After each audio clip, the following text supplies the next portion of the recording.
Adorable nights. नहीं, उस बच्चे को जिंदा छोड़ना सही नहीं।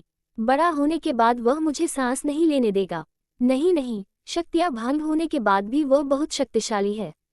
उसे और उकसाना ठीक नहीं। अगर उसे मारने में फिर से असफल रहा तो यह मेरे लिए बहुत घातक होगा। आदरी ने अपना मन मारकर हार स्वीकार कर ली और नीला मोती आदित्य को देने का फैसला कर लिया। दूसरी तरफ प्रतियोगिता शुरू होने में अभी कुछ समय बचा हुआ था। सभी के मनोरंजन के लिए सामने स्टेज पर कुछ डांस परफॉर्मेंसेज हो रही थी। आदित्य और अमजद दर्शकों के बीच बैठे हुए थे। आदित्य को ये सब देखने में ज्यादा रुचि नहीं थी। उसने न्यूज देखने के लिए अपना मोबाइल निकाला। आदित्य हैरान रह गया। सभी न्यूज चैनल्स पर कल वाली उसकी फाइट को ही कवर किया हुआ था। अलग अलग हेडलाइंस देकर इनके नीचे कमेंट सेक्शन भरे पड़े थे। आदित्य ने बहुत सारी वीडियो के नीचे कमेंट सेक्शन को स्क्रॉल किया।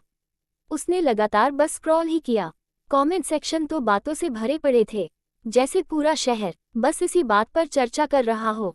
आदित्य ने आधी मुस्कान के साथ सिर हिलाया। आखिर आदरी की अपनी एक इमेज थी। उसे आदित्य से मिल रही टक्कर ने चारों ओर हलचल मचा रखी थी। ओसवाल परिवार के अपमान की तुलना में यह आदित्य को दुनिया के सामने ज्यादा प्रूफ कर रहा था। इधर दिवांश भी अपने घर में बैठा वीडियो देख रहा था। उसके माथे से पसीने की बूंदें टपकने लगी। कुछ समय पहले आदित्य अरुण ओसवाल से कुछ बेहतर था। इतने कम समय में वह इतना शक्तिशाली कैसे हो गया? शुक्र है मैंने उसे नाराज नहीं किया था। लगता है आदरी हार गया होगा। कुंदन ओबरॉय भी बैठा वीडियो देख रहा था। यहाँ मीटिंग हॉल में पवन के साथ रेयांश और अक्षित भी थे। उसे प्राउड फील हो रहा था कि उसने सच में एक प्रतिभा को ही इनवाइट किया था, भले ही आदित्य ने इनविटेशन एक्सेप्ट नहीं किया। अक्षित, तुमने सही कहा था, आदित्य बहुत अच्छा फाइटर है, पवन ने तारीफ में कहा। अक्षित ने तुरंत आदित्य को सैल्यूट किया। मैं अपने शब्दों पर कायम हूँ। साथ में आदित्य एक अच्छा डॉक्टर भी है। डॉक्टर सुनकर कुंदन के एक्सप्रेशन चेंज हुए, फिर उसके होंठ स्माइल में मुड़ गए। आखिर उसकी जान भी तो आदित्य की बनाई गोली ने बचाई थी। आदरी को नाराज करने का भी कोई साहस नहीं करता। आदित्य उसे खूब टक्कर दे रहा है। आप क्या सोचते हैं सर? पवन ने कुंदन से पूछा। कुंदन गहरी सोच में डूबा हुआ ही बोला, मैंने आदित्य को कमा का था। वह सच में वालिया की राजकुमारी का दिल जीतने का हक रखता है। आदित्य कपूर का नाम वास्तव में पूरे शहर में गूंज उठा, पर आदित्य ने ज्यादा परवाह नहीं की। वह बेपरवाह ही बैठा हुआ था। प्रतियोगिता शुरू हो चुकी थी। आदित्य तो पहले से ही फाइनल में था, इसलिए उसे यहाँ पार्टिसिपेट करने की जरूरत नहीं थी। वह दर्शकों में ही बैठा था। मिस्टर कपूर, यहाँ तक मुझे पता है विनीत ने यहाँ भी अच्छा खासा बंदोबस्त कर रखा है। उसका कोई स्टूडेंट है जो पार्टिसिपेट कर रहा है? अमजद ने एक कोने से कहा, स्टेज पर एक युवक को देखते हुए। क्या ये वही है? पूछते हुए आदित्य ने इशारा किया। अमजद खान थोड़ा आश्चर्यचकित होते हुए बोले, मिस्टर कपूर, यह आपको कैसे पता चला?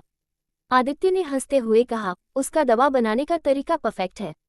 वह बाकी सभी की तुलना में सबसे आगे है, और सबसे इम्पोर्टेंट उसके पास जड़ी बूटियां सबसे अच्छी क्वालिटी की हैं। ये सब विनीत का किया हुआ अरेंजमेंट है। आदित्य के जवाब में निश्चितता झलक रही थी। अमजद खान ने उसे थम्स अप किया। आपका दृष्टिकोण बहुत तीखा है। आदित्य ने कोई जवाब नहीं दिया। वह स्टेज पर उस लड़के को देखता रहा। उस लड़के के पास सचमुच परफेक्शन थी। आदित्य को एहसास हुआ जो कुछ भी उसके सामने है वह सब कुछ नहीं है। इस लड़के के पास कुछ ऐसा भी है जो उसने अभी छुपा रखा है। मिस्टर कपूर, क्या आप उस युवक को हरा सकते हो? आदित्य ने आंखें मूंद ली और धीरे से बोला, 100%। विनीत आर्य के स्टूडेंट की तो बात अलग है, अगर खुद विनीत भी आ जाए तो भी मैं हरा दूंगा। अमजद को तो आदित्य के शब्दों पर ही भरोसा हो गया, पर आदित्य को नहीं था, क्योंकि उसकी बहुत सारी एनर्जी का लॉस हुआ था। अभी तक कुछ ही एनर्जी उसकी रिकवर हुई थी। अगर उसकी एनर्जी ने रिस्पॉन्स न किया तो प्रॉब्लम हो जाएगी। आदित्य ने स्टेज पर लोगों को देखते हुए आह भरी, कोई प्रॉब्लम होनी नहीं चाहिए। समय बीतता गया। दिन के बाद रात, कई बार रिफ्रेशमेंट ब्रेक भी हुई। प्रतियोगिता एक के बाद एक कई दौर से गुजरी। विनीत का शिष्य स्टेज पर बना रहा और आगे बढ़ता रहा।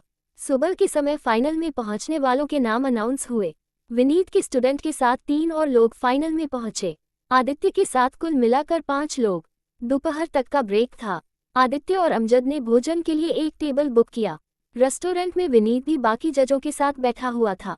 सभी भोजन के साथ साथ बातें भी कर रहे थे। विनीत ने अपने स्टूडेंट को इशारा किया, अरे राघव, आओ इधर आओ।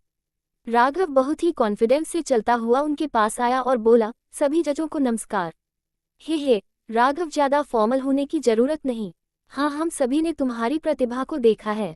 तुम्हारी प्रतिभा विनीत आर्य से कम नहीं है। राघव को काफी प्राउड फील हुआ। विनीत सीना चौड़ा करते हुए बोला, सच कहूं तो राघव मुझसे भी आगे निकल गया है। हाँ, एक शिष्य गुरु से आगे निकल गया। सभी हंसे और बातों में लग गए। तभी विनीत ने राघव को एक तरफ खींचा। राघव, तुम्हें आदित्य से सावधान रहना होगा, वह ऐसा वैसा आदमी नहीं है। राघव नाक चिढ़ाते हुए, आप किससे डरा रहे हो? आदित्य से। हो, वह बस एक लड़ाकू है, यहाँ इस फील्ड में तो जिक्र करने के लायक भी नहीं है।